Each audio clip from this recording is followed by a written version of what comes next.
Welcome back, everybody. This is Eric from Moss Pawn and Gun, and today I'm at home. Just thought I'd make a quick video for you guys. I've been getting this email from you guys quite a bit.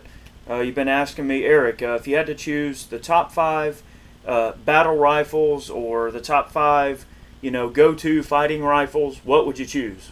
Well, here's my 5. We're going to start off by just kind of discussing briefly what I think a battle rifle or a fighting rifle should be. Well, you see, you hear this term thrown around all the time. People talk about assault rifle. Assault rifle. I mean, to me, that term is so dumb. It really is, because what ends up happening is you're already labeling a gun for an intended purpose when the gun hasn't even been put into the person's hand yet. So how are you supposed to call something an assault rifle when you don't know what the gun's going to be used for? So it's like it's just damning the gun from the ground up just because people think that it's going to be used for that purpose. When I say fighting rifle in this video, what I'm referring to is the fact that a fight is coming, okay? You know that someone's about to come take your food storage. You know that someone's about to come hurt you and your family or your neighbors, or that you're in a situation that you're going to have to fight your way out or whatever. Okay, so fighting rifles, what would you use? Well, I'm going to go from number 5 being the least favorite choice to number 1 being the favorite choice. The first gun is the Ruger 1022, and this one's set up on an ATI Strike Force stock. I got a little Magpul stock I put on it. Ruger BX25. We got a Burris Fastfire 2, just a nice little reflex sight. This particular one has a Crimson Trace laser attached to it, and we've turned down the barrel and threaded it for a suppressor. Now, a lot of you guys are probably thinking, Eric, a 22 is a battle rifle? Well, I mean, if it's the only thing that you could grab, sure, because you can fight your way to a more powerful rifle or to safety using this gun. Now, the nice thing about a 22 is that you can use it to hunt small game. You can use it in a very quiet manner, so you can be a lot more stealthy. And sometimes being stealthy is more important than just having a very powerful firearm at your disposal. Sometimes just being able to launch a few well-placed 22 rounds can really mean the difference between life and death in a standpoint of where you're trying to defend yourself. Okay, this is an excellent choice. I still say to this day that, I mean, everybody needs a Ruger 1022. I happen to just like this rig because it's got the folding stock, nice lightweight setup. The Ruger BX25s, they work. So again, would this be my optimal choice? Maybe. Okay, but it is number 5, just because out of all the guns I'm going to show you, this is probably the least powerful. I know power is not everything, but we're going to move on to number 4.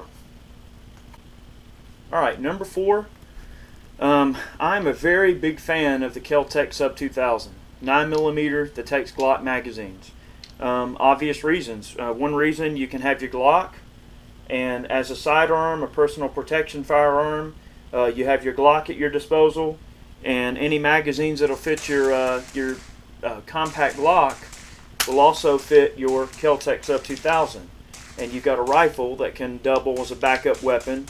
One of the nice things about the KelTec Sub 2000 as well, again, is the fact that it does fold up for storage.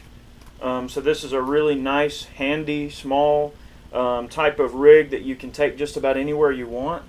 And I just really like the charms of the KelTec Sub 2000. They're not going to win any beauty contests.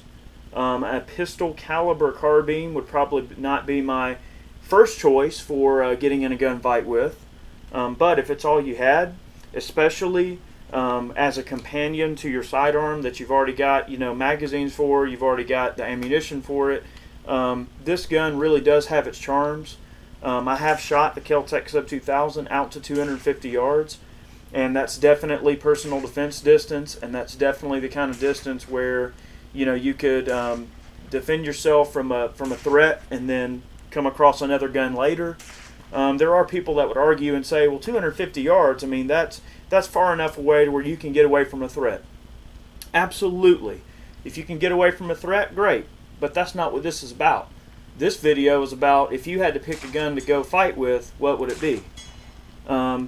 Again, while it wouldn't be my top choice, the KelTec Sub 2000 definitely rides in my pack all the time, and if it's all I got, you better believe I'm going to use it. We're going to start stepping it up on the firepower scale a little bit. Alright, one of my personal favorites is the AR-15, and this is a very popular gun, and rightfully so, just because there's so many people that use them. They're all over the place. It's a very popular firearm. The accessories, parts, ammunition, magazines are quite prevalent. They're everywhere. The 5.56 ammunition that this rifle fires is light recoiling, very accurate. The guns are easy to maintain. So you can see, for obvious reasons, why the AR-15 would be such a popular choice for getting in a gunfight. Now, just beyond the point of just guns in general and what we like about guns, the AR-15 is a very good combat weapon. Okay, I've used this gun overseas, variants of this gun overseas, and if they're well cared for, they'll run just fine. They're accurate, very reliable if kept clean. The reason that it's in number 3 is because for a fighting gun, I really do prefer a piston-operated firearm. Now, to the AR's aid with that, I would say that they do offer piston retrofit kits for the AR-15. This particular gun is a Lauer investment grade billet gun with an Aimpoint M68 red dot on it. We got an XS50 50 round drum. Alright, takes up just about the same amount of space as a 30 round AR stick, but yet you get 50 rounds. And got some Magpul furniture we're sporting on this thing, Yankee Hill rail, Magpul flip up backup sights, running a Troy, I think that's a Claymore brake if I'm not mistaken. But this is a great gun, and in the right hands you can definitely be a surgeon with this gun. I would say accuracy wise is probably better than the AK in many regards, but that leaves us to number 2 for our top 5 battle rifles. We're going to move on to the AK-74. Alright, here we've got a nice little AK-74. This one's actually built off of the Sega rifle.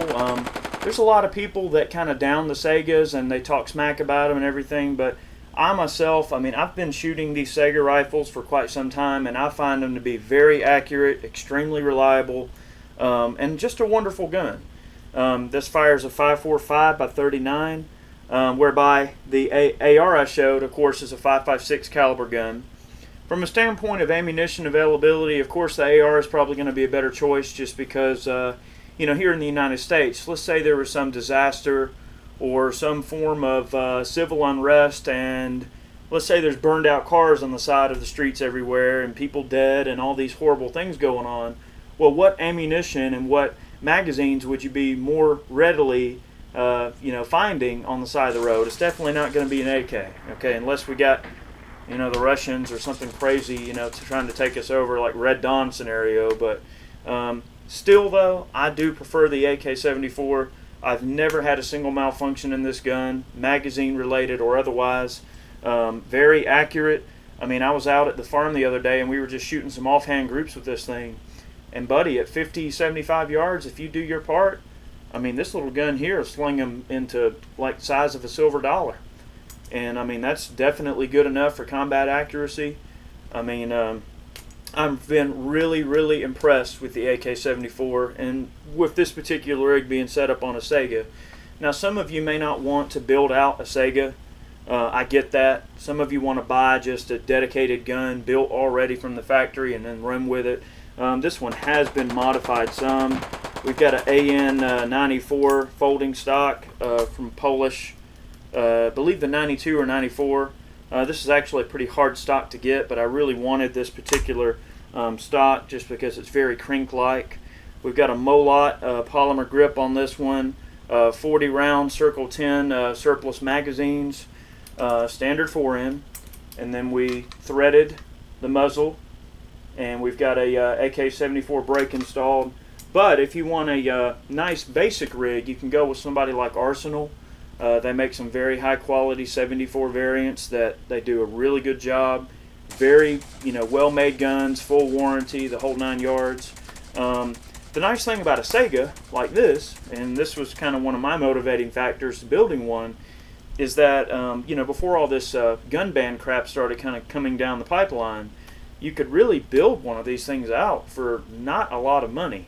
I think without the optic, I've probably got maybe $450, $500 in this gun. So if you play your cards right, you can really get a lot of gun for not a lot of money. And again, we're sporting the M68 Aimpoint Comp.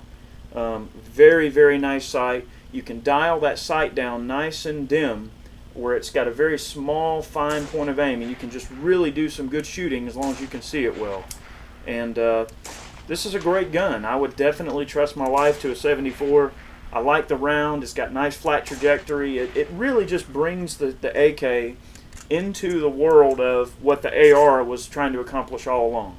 And that being that you can carry more ammunition, and you have a light, flat shooting cartridge that can just really punch out there. And this is what really brings the AK to the newer realm of what the AR was always trying to accomplish. So you're probably wondering now, if you've sat through this video, Eric, you showed us these guns, well, what's your favorite? Okay, well, if I had to run out the door right now in a gunfight, whatever case would cause that to happen. I know this is kind of a almost fantasy and unrealistic based scenario that this video premise is made on to some of you. But if I had to just run out the door today with a gun in my hand, what would it be? Easy. I would be toting the Scar 17H. Scar 17. It's a Scar heavy. People, I'm telling you right now, in terms of a battle rifle, you're not going to find a gun that is more awesome than this. Okay, you might, but I'm telling you right now, I've dealt with a lot of combat style rifles, sporting rifles, hunting rifles. I've dealt with military firearms over the years. I mean, I've actually fired real stuff in the military, and I can tell you right now that I have been eyeballing this gun forever, and I was finally lucky enough to pick one up. And I tell you what, this is probably one of the coolest rifles out there right now. It's got a nice lightweight, unloaded, probably around, I think, 7.7 pounds. So, I mean, you're talking about a full 308. And in my mind, you really can't go wrong with 30 caliber punch. So if there's a situation where bullets are flying, stuff's going on, you can't go wrong with 30 caliber punch from a 308. You get that 7.62 flying down range, and people notice. It's got that big old ugly loud break on the end. I mean, it's loud as hell, but follow-up shots are very rapid. You do have a limit of 20 rounds in the magazine, but for me, the Scar is just, if I had to go to war right now, the Scar is it. I'm telling you, people, it's just the coolest rig. We had Ray go down to an unknown distance range in South Georgia, and he was doing a little bit of spotting for a buddy of his who's a sniper. I'm not going to say what branch and everything, but he was down there doing some training, and he was invited along to shoot with them.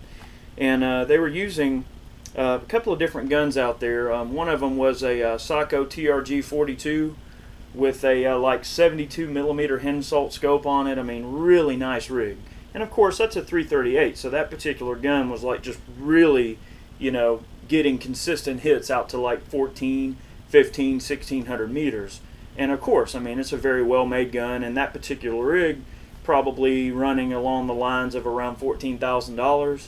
So yeah, you spend 14 grand on a sniper rifle, and man, you're in there. I mean, you're going to be right where you need to be. But Ray had a buddy of ours, Scar, out there, a doctor friend of mine. He took his Scar out there, and he had one of the EOTech scopes that has the 308 ballistic reticle built into it. Not sure of the exact model number, but he had that non-magnified EOTech with the ballistic reticle in it. And he was taking some shots with the Scar out to like 1,100 yards, 1,100 meters basically. And I tell you, that he said that thing was getting very consistent hits. out to long range. And I tell you what, for a gun that with no magnification and with proper trigger control and you doing your part, to do that with a gun with standard ball ammo, to me, is just amazing. I mean, I know people say, like, how accurate does a gun have to be? Well, I mean, the answer is you have to shoot it accurately. I mean, if somebody takes an AK-47, okay, and they're a decent shot, all right, and the gun will deliver the goods most of the time, an AK is not a bad choice. I mean, everybody gets stuck on one particular gun as to what they think they may need, or what they have some misconception that it's something they may need, when really, it comes down to what you can use properly. And I tell you what, we're going to do more videos on the Scar, but this gun, I believe, is just plain awesome. And right now, as of the recording date of this video, this is my #1 pick, is the Scar. Okay, there's other guns other than what we showed in the video here that would probably be just fine for some of you. I know some people are big fans of like the M1A. Some people like the M14 series of rifles. Some of you like the SOCOMs.